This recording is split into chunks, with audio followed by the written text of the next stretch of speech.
Magbibigay po ako ng konting explanation kung bakit po ako nakatayong sa inyong harap ngayong umaga na kandidato pagka-vice presidente ng ating bansa.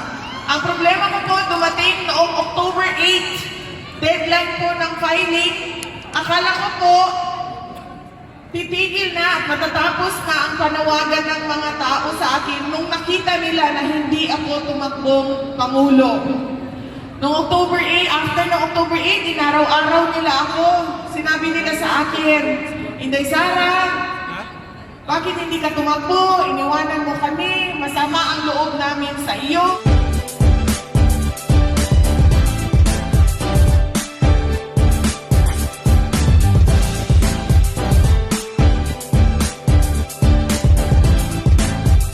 Lalawin lang ng isa. Sabi ko ang karangalan ng pangmahalan ko, pakilala sa iyo ang sunod ng Vice Presidente ng Republika ng Pilipinas. Ang Agila ng Mindanao, yung isang Mayor Sara Duterte. Thank you, thank you. Unang-una muna ang aking mga pagpapasalamat. Maraming salamat sa Inares family po.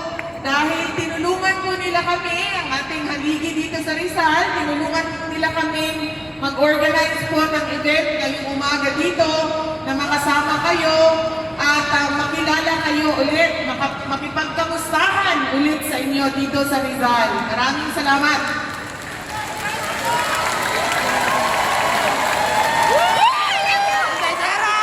Mayong buntag sa inyo ang tanan.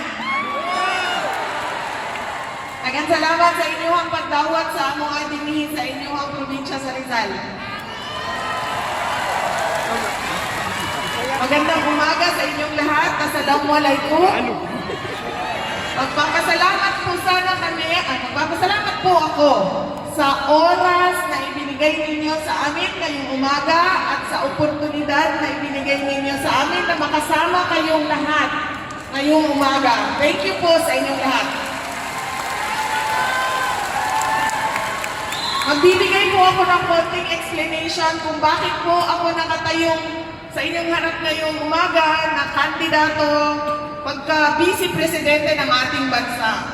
Ang problema ko po dumating noong October 8, deadline po ng filing. Akala ko po titigil na at matatapos na ang panawagan ng mga tao sa akin nung nakita nila na hindi ako tumakbong Pangulo. Noong October 8, after ng October 8, inaraw-araw nila ako. Sinabi nila sa akin, Inday Sara, bakit hindi ka tumakbo? Iniwanan mo kami, masama ang loob namin sa iyo, hindi na ako nakain, hindi na namin alam kung saan kami papunta. Meron pong biglang lumapit sa akin na isang grupo, sabi nila, Inday Sara, maraming salamat. Thank you po. Mahal ko rin kayo. Kaya ako nakatayo dito sa harap ninyo. Thank you. Thank you. Ang chant po natin ay Bongbong Sara. Bongbong Sara. Bongbong Sara. Bongbong Sara, Bongbong Sara. Sabi nila, lumapit sila sa akin, sabi nila, Inday Sara, sabi mo, tatakbo ang tatay mo na Vice President. Hindi siya tumakbo. Ang gusto namin, Duterte, ang gusto ng mga tao, Duterte. Pwede bang tumakbo kang Vice President?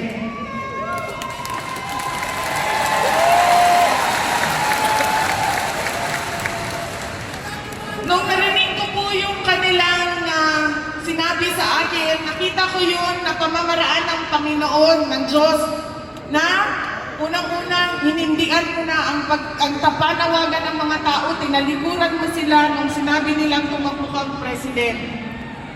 Ito na yung pangalawa mong chance.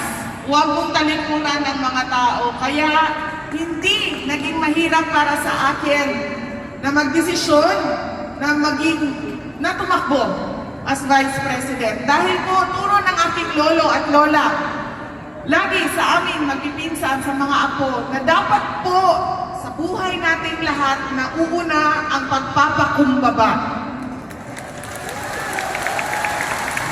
Na lagi po sa buhay natin nauuna kung ano yung gusto natin. At dahil po mga leaders tayong lahat, lagi po ang desisyon natin ang nasusunod.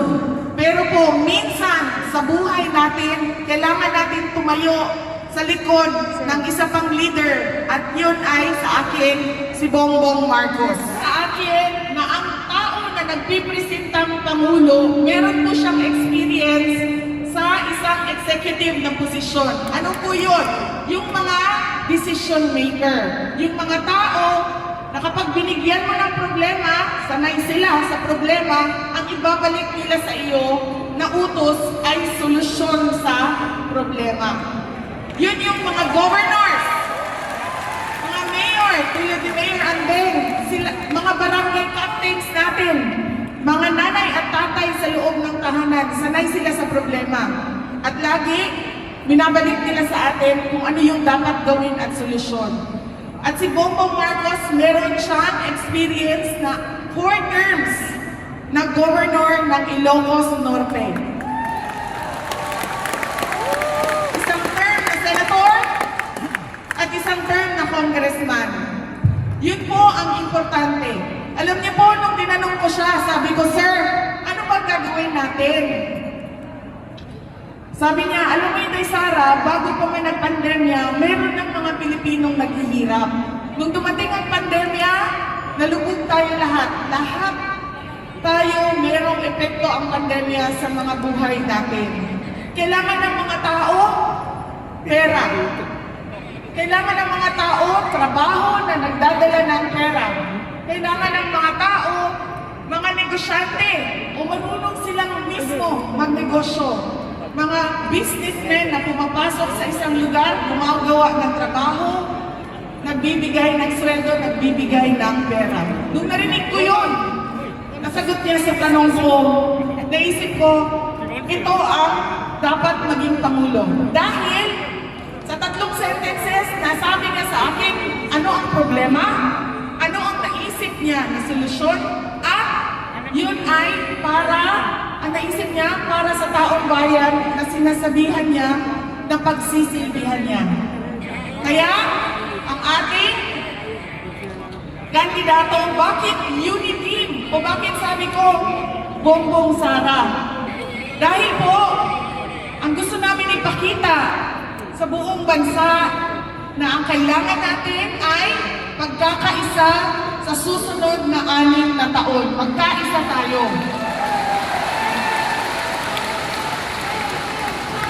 Gusto namin lagyan ng mukha ang kasabihan na in unity, there is strength. Gusto namin na makita ng buong mundo na ang Pilipinas, ang bansa natin ay malakas dahil tayong lahat ay nagkakaisa.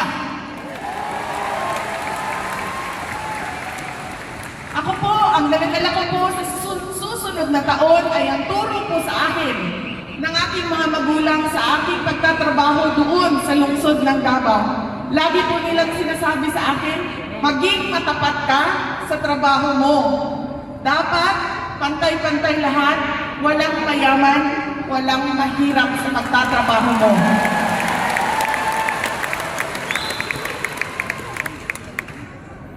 Yun po ang tibay ng aking puso. Dala-dala ko yan sa susunod na taon na gawin ng aking trabaho, paniguraduhin na mapayapa at masagana ang pamumuhay ng bawat Pilipino. Thank you, ma'am. Basta Pilipina po, maganda talaga yan. Parang ikaw at ako. Lahat ng Pilipina sa buong mundo, laging sinasabi, maganda ang Pilipina. Kanina po, binuksan ko ang aking talumpati ng pagpapasalamat. Sasarahan ko po ito ngayon ng pagpapasalamat. Gusto po ipaabot ni President Duterte sa inyong lahat ang kanyang pagpapasalamat.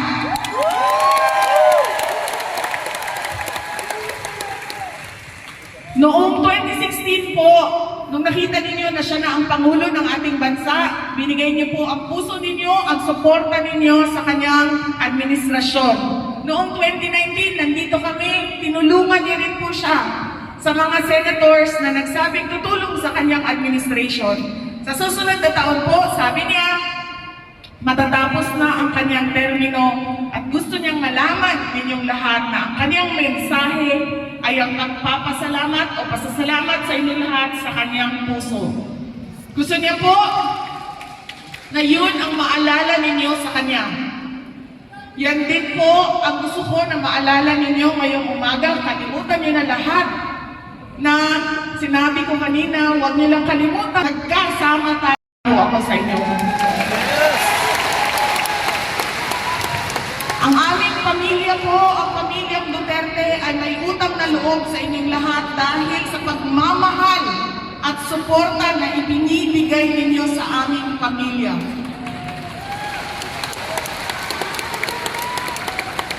Ang role ko po o ang task ko po ay ang pagbabayad sa inyo ng matapat na serbisyo sa ating bansa.